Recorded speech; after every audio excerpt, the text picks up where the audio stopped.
حضرت سلمان فارسی رضی اللہ تعالی عنہ فرمائی وی زما پلار دا یو مجوسیو یعنی د اور عبادت پہ کولو آتش پرستو او یواز عبادت نه بلکې زما دا پلار هغه زمونږ د آتش پرستی چې کومه عبادت خانه وه د هغې یو مشر و د هغې یو امیر و نو وی زه هم خپل پلار د هغې امیر مقرر کم مشر یې مقرر کم او ما ته دا وصیت بکو چې ګوره اور د نه په دې کې مړ نشي اور به نه مړ کې وی دغه شانتې په ورځو کې یو ورځ وه زه به چې کلم بهر وتم خپل پلار به راته ویل چې بچیا ګورې واپس زر راځه بهر به دومره ټیم نه تیرې وی زه به تلم واپس به زر راتلم په ورځو کې یو ورځ وه داسې بهر ووتم اسې په محله کې په کلي کې مې چکر لګو روانو مخې ته د عیسایانو ګرجه مخې ته راغله عیسایان پکې لګیا وو خپل عبادت پې کولو وی ما ورته وکتل زما د هغې هغه عبادت ډېر خوښ شو وی چې هغه عبادت زما خوښ شو وی زه ورته ولاړم چې کله هغې عبادت ختم که ورغلم ورنږدې شم تپوس مې ترې وکړه چې ستاسو غټه عبادت خانه دا په کوم ځای کې ده ستاسو چې کوم عیسایت دی دا په کوم ځای کې غټه عبادت خانه ده وی ما ته وویل چې په شام کې ده وی دا تپوس مې وکړو واپس را روان شم خپل کور ته راغلم پلار رانه تپوس کوي چې بچیا چېرته تللی وې وی ما ورته قصه وکړه چې دغه شان په لار باندې روانم د عیسایانو عبادت خانه مې ولیده او هغې ته ورغلم او د عیسایانو هغه عبادت وی زما ډېر زیات خوښ شو نو پلار ورته وی بچیا وی هغه دین خو څه دین نه دی دا دین زمونږ د نیکونو د پلارانو چې کوم آتش پرستی ده او مجوسیت دی دا صحیح دین دی خو خیر دی وی حضرت سلمان فارسی رضی الله تعالی عنہ وی زه ورسره په دې باندې ټینګ شوم چې نه پلار زمونږ دا دین صحیح نه دی بلکې هغه نصرانیت او عیسایت چې کوم دی نو صحیح دین دی وی در دې پورې چې زما پلار په ما باندې پوه شو چې دا سړی خو به رانه کله عیسایي شي او دی به د خپل دین پرېږدي وی زه په کور کې بند کم په خپو کې راته هغه بیړۍ واچولې او په کور کې بند کم وی څه وخت پس ما ته د چا په واسطه خبر راغی چې د شام طرف ته قافله روانیږي نو ما ته خو هلته هغې ویلي چې زمونږ د مجوسیت د نصرانیت د ټولو نه غټه عبادت خانه هغه په شام کې ده نو ما وی چې زه به هغې ته ځم چې خبر شم چې شام ته قافله روانه ده په څه طریقه باندې مې ځان آزاد که او راغلم په قافله کې شامل شم او شام ته مې هجرت وکړ شام ته لاړم چې شام ته لاړم د هغې د عیسایانو غټ ګرجي ته ورغلم په هغې کې یو پادري ناستو غټ پادري و هغه سره میلاو شم ورته مې ټوله قصه تیره کا چې دغه شان واقع را سره شوې ده هغه راته وویل چې راځه زما سره شه او دلته هم په دې کې عبادت خانه کې خپل عبادت کوه عیسایت کوه وی ورسره ناستم وخت مې ورسره تیرو خو لیکن ما ته پته ولګېده چې دا کم پادري دی دا دوکه‌باز دی فراډي دی نو ما خلکو ته د هغه حقایق ویل شروع که څه ورځې داسې رالی چې هغه مړ شو خلکو ډېره چرچه ولګوله او د هغه باندې ډېر زیات خفګان خلکو اظهار کو ما خلکو ته وویل چې دا تاسو څه کوئ دا خو یو فراډي و یو دوکه‌باز و تاسو نه خو ټولې پیسې د اخیستې وي او لګولې به نه نو وی د ځان سره یو څو مټکي جمع کړي وي د پیسو او په هغې کې به یې پیسې اچولي وي هغه مې خلکو ته کېښودې 7 مټکي وي هغه مې ورته کېښودې میل وګوري دی د تاسو نه پټې کړي دي وی خلک ډیر زیات غوسه شو او هغه مټکیم واغسته او د هغه بدن چې کوم هغه په یو لاره کې را زوړند ک د دفن کولو په ځای باندې او بیا هغه یو بل پادری چې کوم دی نو هغه د پاره منتخب ک چې هغه د عیسایت یو غټ عالم وو یو تقوادار او د عیسایت عبادت کوونکی وو هغه پادری مقرر ک هغه سره وکیناستم وخت می ورسر تیرو ډیر وخت می تیر شو وی چې کله دی مړ کېده ما ورته وویل چې تا نه پس به زه څه کوم وی ما ته وویل چې ته به زما نه پس په فلاني ځای کې یو فلانی عالم دی او هغه له به لاړ شي او هغه سره به ته خپل ژوند تیری وی همدغه شان مې وکړو هغه نه را روان شم چې بل کس لرالم هغه سره مې د هغه خدمت کو عبادت به مې کو هغه وفات شي تر دې پورې چې اخیرنی کس سره کله پاتې شم نو هغه ته مې وویل چې کله ته مړ شي د تا نه بعد به زه چاله ځم وی هغه راته وویل چې ما سره خو دا شانتې یو کس نشته چې زه تا ته یاد کم او ته هلته لاړ شي او هغه سره بیا وخت تیر کړي خو ها یو خبره درته کوم چې دا زمانہ د نبی آخر الزمان صلی الله علیه وسلم راتک ته دا زمانه نږدې ده نو ته داسې کار وکړه چې هغه به د عرب په زرزمین باندې پیدا کیږي او ته عربو ته ځان رسوا او د هغه صحبت ته که اختیار کو نو ستا دپاره به ډېره بهتري وي ما وی چې ډېره ښه ده وی هغه چې کله مړ شو هلته کې ومه څه وخت پس خبر شم یو 4-5 ورځې پس چې یاره عربو ته قافله روانیږي د تجارت وی ما سره ګډې بیزې وې را سره خپلې قافلې والا لرالم ورته مې وویل چې مام ځان سره بوځئ عربو ته او زه به تاسو له د خپلې ګډې بیزې درله درکم وی هغې را سره ومنل ګډې بیزې مې ورله خپلې ورکې زه د ځان سره روان کم یو ځای ته ورسېدو نیمې ته چې ورسېدو بیا قافلې والا زما سره دوکه وکړه او زه هلته کې په یو یهودي باندې خرڅ کم کله چې په یهودي باندې خرڅ کم هغه واغستم د ځان سره بوتلم چې د ځان سره بوتلم هغه زه په بل یهودي باندې خرڅ کم هغه یهودي مو واغستم تر دې پورې چې زه 10 ځل واخیستلی شم بیا خرڅ شم بیا واخیستلی شم بیا خرڅ شم وی دغه شانتې به لګیا وم وی ما به ویلي چې یو ځای ته به یو آقا بوتلم ما به ویل چې کیدی شي دا د نبی علیه صلات وسلام علاقه وي بیا به ویل چې دا به د نبی علیه صلات وسلام علاقه وي تر دې پورې چې یو کس کم یهودي واغستم او هغه د مدینې منورې ته بوتلم وی کله چې هلته بوتلم وی په ما باندې هغه هوا داسې ښه ولګېده خوږه ولګېده وی ما ویل چې دا به حقیقت کې د حضور علیه صلات وسلام علاقه وي او دې ته به نبی آخر الزمان هجرت کوي خو وخت تېرېده یو ورځ په خپل باغ کې د خپل آقا سره لګیا وم زه وی بره په کجوره کې لګیا وم کجورې مې را سنډلې وی زما چې کم آقا و کم مشر و هغه راته لاندې ناست و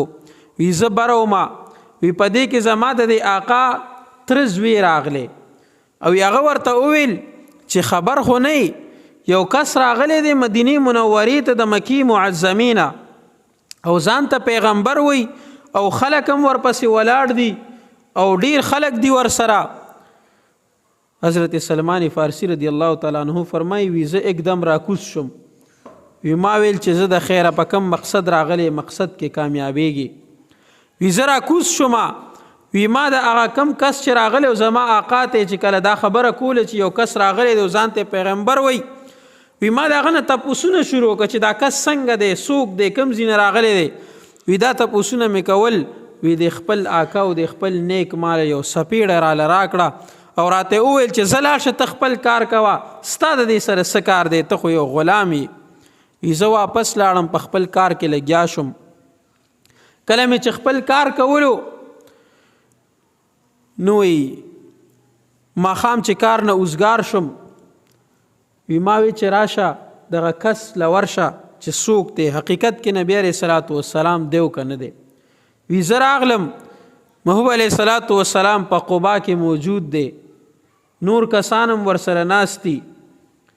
وی زم کېناستم خو وی کله چې زه په شام کې وم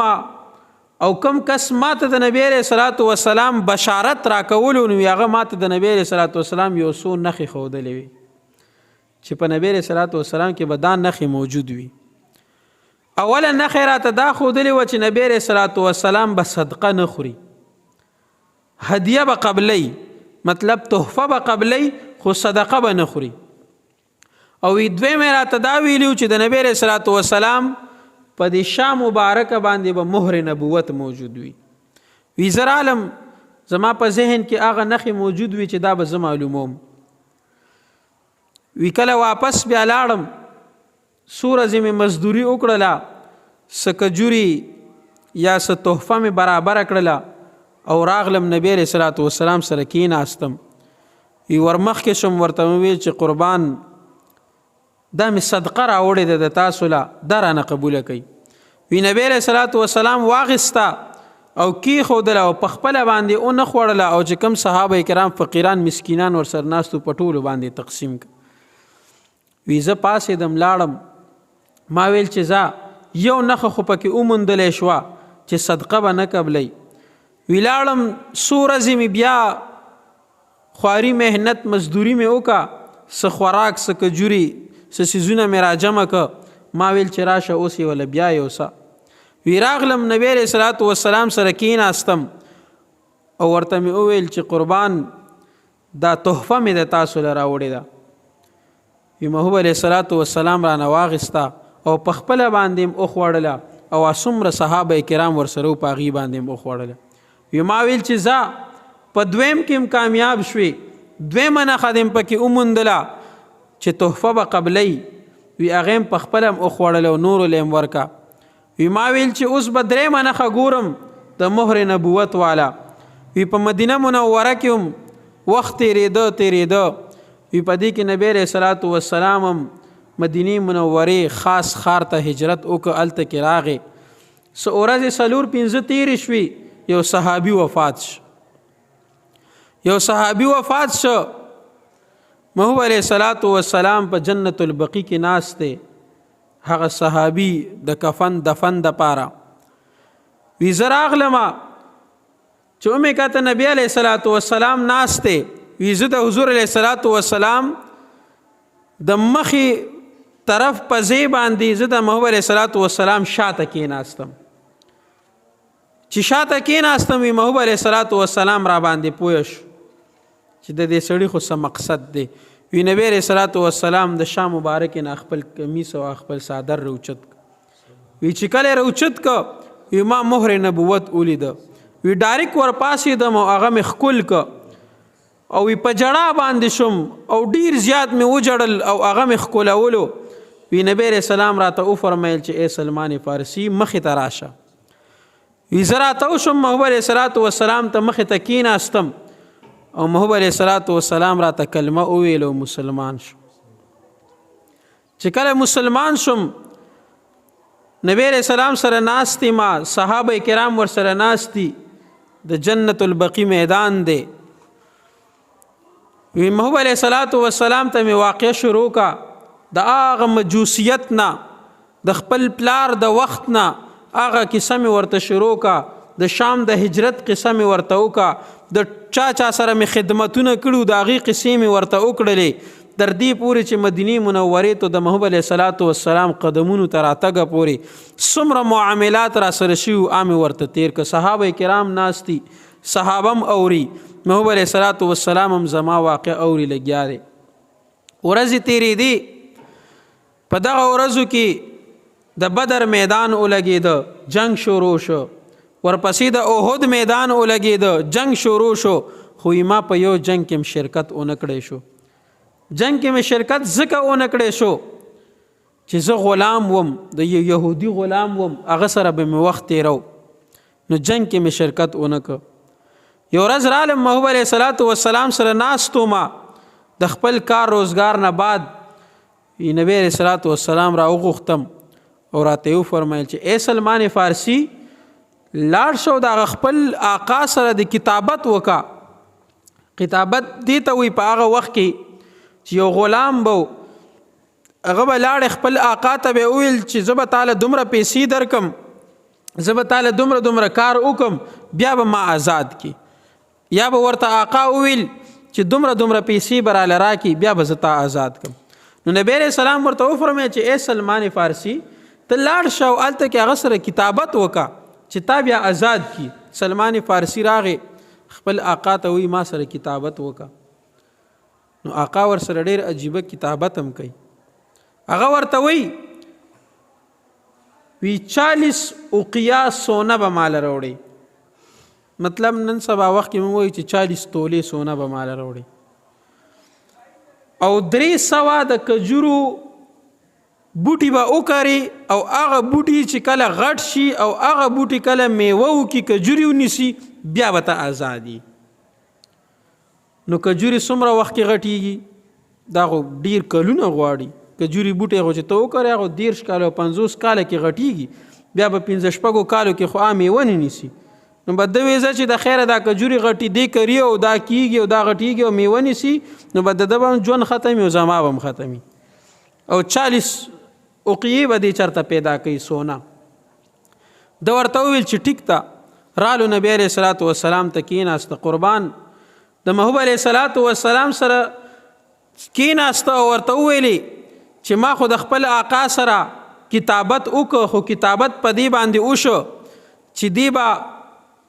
40 اوقیې سونه به راله راوړي او 300 د کجورو بوټي به کري او هغه چې کله غټي شي او هغه میوه وکړي نو د هغې نه بعد به بیا ته ازادي. نو سلمان فارسي محبوب علیه الصلاۃ والسلام سره ناست نبی علیہ السلام ورته وفرمایي چې لاړ شه او صحابه کرام راوغواړه. صحابه یې راوغوښته. صحابه کرامو ته وایي چې د سره د کجورو په بوټو کې امداد وکړي. صحابه کرامو کجورو بوټي را جمع کړه، چا 2 چا 3 چا 10 چا 300 بوټي جمع شو. نبی علیہ الصلوۃ والسلام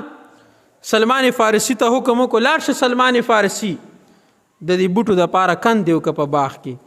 سلمان فارسی رضی الله تعالی عنه وی زه لاړم وی کندې مې وکړې. چې کندې مې وکړې نبی علیہ السلام پسې واپس رالم. قربان یا رسول الله د بوټو د پاره مې کندې وکړلې، راځئ تاسو.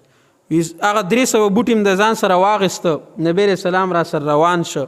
وی نبی علیہ الصلوۃ والسلام یو بوټي په خپل لاس مبارک باندې وکړلو. یو بوټي 299 بوټي نبی علیہ الصلوۃ والسلام وکړل. 300 بوټي چې کله پوره شو په یو کال کې دنه په دغه یو کال کې دننه هغه بوټي غټم شو، هغه بوټو میوم وکړله او هغه باغم تیار شه. سلمان فارسی وی کله چې کال تیر شه وی ټول بوټي غټ شو، میوه ونیوله، یو بوټی پکې هم داسې و هغې میوه ونیوله غټ نه شو. وی چې معلومات هم وکړو هغه حضرت عمر فاروق صاحب کرلی و، نبی علیہ السلام نو کرلی. نو نبی علیہ الصلوۃ والسلام راغې او هغه بوټي یې وویسته او واپس یې په خپله باندې وکرلو. لږ وخت تېرېده هغه بوټی هم غټ شو، نورو سره یو شان شو، میوې ونیوله. اوس په دې ځای کې به یو خبره کېږي چې یاره عمر فاروق رضی الله تعالی عنه په لاس کې برکت نه کولی چې د نبی علیہ السلام د لاس بوټي په یو کال کې دنه غټ شو، د کجورو میوې هم ونیوله، او د عمر رضی الله تعالی عنه د لاس بوټي غټ نه شو، نو دې کې برکت نه کولی. نه، برکت خبره نه ده. خو که چرته د حضور علیه الصلوۃ والسلام د لاس بوټي هم غټ شو، میوې ونیوه، او د عمر رضی الله تعالی عنه د لاس بوټي هم غټ شوی او میوې نیولې وې، نو بیا به د حضور علیه الصلوۃ والسلام او د عمر رضی الله تعالی عنه په شان کې فرق نه وي معلوم شوی. خدا الہ العالمین هغه وخت خلکو ته وښودل چې ګورې دا پیغمبر دی او د په لاس کې او د نورو په لاس کې فرق موجود دی. به هر حال وی هغه بوټي غټ شو، خپل آقا ته باغ حواله کړ. اوس د دې دپاره لګیا دی چې 40 اوقیې سونا یعنی 40 تولې سونا خپل آقا ته برابره کړي، نو بیا به دې ازادیږي. وی ناس تو سوره ز تیرې دی نبی علیہ الصلوۃ والسلام ته چا سونا راوړه او سونا ډیره لګوا مطلب سلويخ تولی پکار ده او یو ماسا یا یو توله سونا چا نبی علیہ السلام ته راوړه نبی علیہ السلام راته فرمایي چې اے سلمان فارسی راشه دا سونا واخلا او خپل آقا ته یو سو ورته وایي چې ما اوس آزاد کما ته خپل باغم پوره کو او تا ته ما چې کم نه سونم وروړه وی ما ورته فرمایي چې نبی رسول الله والسلام ته چې دا سونه خو ډیره لګره اخو مان 40 اوقیه غواړي او دا خو ډیره لګه سونه ده وی نبی رسول الله راته فرمایل چې زت دا یوسا او الته کلار شوي ته لو اغله ورکا الله پاک به درته پوره کی دا برکت به پکې واچي وی امر واغستا او روان شم چې کله خپل اقاله ورسیدم وی ورلمه ورکا وی کله مې چې الته کې اوتللن وی هغه 40 اوقیه سونه او ختله وی هغه مې هغه ورکا او راغله نبی رسول الله والسلام لا صحابه کرام لا او د نبی رسول الله والسلام په در کې کېناستم او داغي مبارک غلامی می اختیار کا دا هغه